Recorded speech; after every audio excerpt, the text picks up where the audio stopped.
maanta waxa weeye maalin oo shukri ah sanad guurada taariikhda maaragtay shirkadda Hormuud ka soo wareegatay oo haddii la fiiriyo waqtigu waqti yar uu yahay laakiin alxamdulillah ilaahay mahadiisa ay tahay nicmo weyn oo balaaran oo iyo horumar ilaahay subxaanahu wa tacaala uu ku guuleeyey marka barnaamijkan la soo abaabulay oo sidaan dadka muslimiinta oo Soomaaliyeed oo dhan uga soo wada qayb galeen waxaa la dhihi karaa waa shukrigi nicmada weeye shukru nicma weeye waa nicmada ilaahay oo lagu shukriyo shukrigaasna waxaa ku yimiday ziyaadada la helay iyo quruxda iyo wanaagga oo qof kasta oo Soomaaliyeed dal iyo dibad ha jooge gurigiisa ugu tagtay waxaan aad iyo aad maaragtay ugu hambalyeeynaa howlwadeenka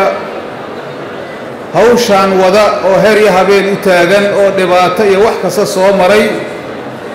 inay maanta ay joogaan dadaal iyo shukri ilaahay ku shukriyeen in ilaahay ziyaado ina siiyey ziyaadadii maanta ay muuqato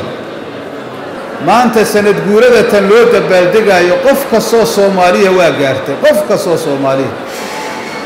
ma ahan kaliya shirkadda inta wada oo maaragtay ragga rijaasha ku soo dadaalay oo ahlu khayrka raggaas waxay keeneen inay ummadda nicmadu ay wada gaarto dal oo aan ognahay Soomaaliya sida ay tahay intaanu hawlad dad raggi ka qabtay oo xataa dawladaha adduunka qaarkood oo nabadgelyada haysa aysan qaba karin dad ilaahay ku xiran oo maaragtay nicmada ilaahay ku shukriyo weeye ilaahayna waa u ziyaadiyay marka alxamdulillah maanta waxaan joognaa xamdi iyo shukri baan joognaa waxaa kale oo lagu gaaraa darajada lagu gaaraa sabar ayaa lagu gaaraa khayrka waxa lagu gaaraa sabar weeye haddaan loo soo sabrin meeshaan ma gaari lahayn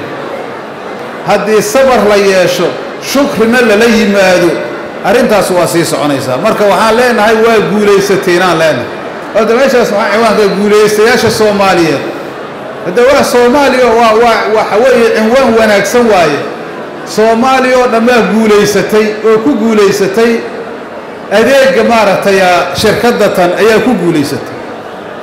warka annaga dhammaan guulaysanay dal iyo dibad saan ugu noolahay waa guulaysanay maxaa yeelay waxaan la soconaa kii xataa dibadaha jiray